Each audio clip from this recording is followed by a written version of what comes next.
ভারী machine, robotics, আবার নানা দেশে কাজের অভিজ্ঞতা।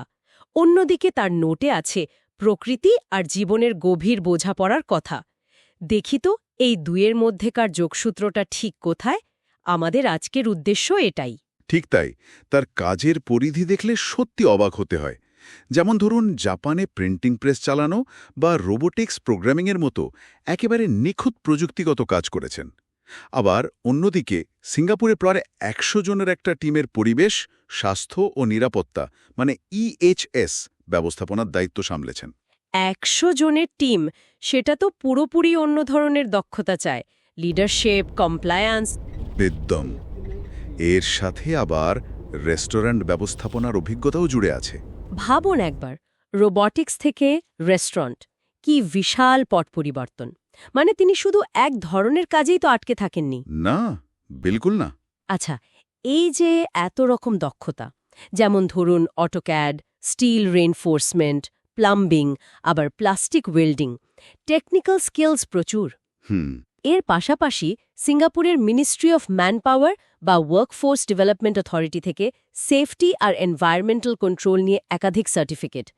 এগুলো কি শুধুই পেশাগত প্রয়োজন মেটানোর জন্য, নাকি এর পেছনে অন্য কোনো ভাবনাও কাজ করেছে? আমার মনে হয় দুটোই। পেশাগত দক্ষতা তো অবশ্যই দরকার, বিশেষ করে বিভিন্ন দেশে বিভিন্ন ইন্ডাস্ট্রিতে কাজ করতে গেলে। কিন্তু তার শিক্ষাগত পটভূমিটাও একটু খেয়াল করার মতো। বাংলাদেশে পরিবেশ বিজ্ঞানে মাস্টার্স করেছেন।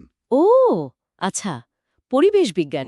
হ্যাঁ, এই পরিবেশ সচেতনতা আর পরে সিঙ্গাপুরে এনভায়রনমেন্টাল কন্ট্রোল অফিসার হিসেবে কাজ করার যে অভিজ্ঞতা, এগুলো নিশ্চয়ই তার চিন্তাভাবনাকে তার বিশ্ববিখ্যাকে কিছুটা হলেও প্রভাবিত করেছে। ঠিক ঠিক এখানেই তার ব্যক্তিগত নোট আর ওই আমসত্ত্ব বা বায়োপ্যাথ দর্শনটা খুব প্রাসঙ্গিক হয়ে ওঠে। তিনি কি বলছেন? বলছেন যে প্রকৃতি, বিজ্ঞান আর মানব সমাজ এগুলো আসলে গভীরভাবে সংযুক্ত। ইন্টারকানেক্টেড। হ্যাঁ, মানুষ প্রকৃতিরই অংশ, আর একটা টেকসই ভবিষ্যৎ নির্ভর করে এই সংযোগটা বোঝার ওপর। নিজেকে তিনি বলছেন অনুসন্ধানী চিন্তক, গবেষক এবং বাস্তবতাবাদী। কথাটা বেশ বেশ গভীর শোনায়, তাই না? হ্যাঁ, আমসত্ত্বর মূল ভাবনাটা হলো সবকিছুই সবকিছুর সাথে জুড়ে আছে, মানে কোনো কিছুই বিচ্ছিন্ন না।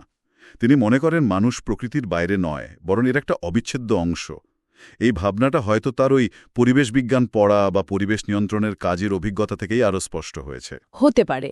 হয়তো তিনি নিজের কাজের জায়গায় চাক্ষুষ দেখেছেন কিভাবে ছোট ছোট ভুল বা অবহেলা পুরো সিস্টেমের উপর প্রভাব ফেলে। সম্ভবত। জিন্না তার নোটে আরও একটা কথা বলছেন, যে তিনি নাকি শূন্য থেকে শুরু করেছেন। ভরসা ছিল শুধু আত্মবিশ্বাস, কঠোর পরিশ্রম আর সত্যের সন্ধান। তিনি এক অদৃশ্য শক্তির চালিকা শক্তিতে বিশ্বাস করেন, আর সৃষ্টিকর্তার প্রতি তার পূর্ণ আস্থার কথাও বলেছেন। তার একটা কথা আমার খুব মনে ধরেছে, আমার দর্শন আমার অস্তিত্ব, আর আমার অস্তিত্বই আমার সংগ্রাম। দেখুন, এখানেই সবচেয়ে আকর্ষণীয় বিষয়টা আমার কাছে মনে হয়। একদিকে তিনি অত্যন্ত বাস্তববাদী প্র্যাকটিক্যাল কাজ করছেন, মেশিন চালাচ্ছেন, সেফটি প্রোটোকল তৈরি করছেন, টিম ম্যানেজ করছেন। অন্যদিকে তার দর্শনটা কিন্তু বেশ বিমূর্ত, প্রকৃতির আন্তঃসংযোগ, বৃহত্তর ঐক্যের কথা বলছেন। হ্যাঁ, এই দুইয়ের মধ্যে ব্রিজটা কোথায়? সংযোগটা কিভাবে হচ্ছে? আমার ধারণা তিনি হয়তো তার কাজের মধ্যেই এই দর্শনটাকে প্রয়োগ করার চেষ্টা করেন, সচেতনভাবে বা অবচেতনভাবে। যেমন ধরুন, একজন এনভায়রনমেন্টাল কন্ট্রোল অফিসার হিসাবে তিনি শুধু নিয়ম মানছেন না, বরং কর্মী, কর্মক্ষেত্র আর চারপাশের পরিবেশের মধ্যে একটা সুস্থ ভারসাম্য রক্ষার চেষ্টা করছেন। এটা তো তার আমসত্ত্ব দর্শনেরই একটা প্রতিচ্ছবি হতে পারে, তাই না? ঠিক। এমনকি রোবোটিক্স প্রোগ্রামিং বা মেশিন চালানোর সময়ও হয়তো সিস্টেমের কার্যকারিতা আর পরিবেশগত প্রভাবের মধ্যে একটা সঙ্গতি খোঁজার চেষ্টা করেন তিনি, কে জানে। হ্যাঁ, হয়তো সেভাবেই তিনি তার দর্শনকে কাজের সাথে মিলিয়ে নিচ্ছেন।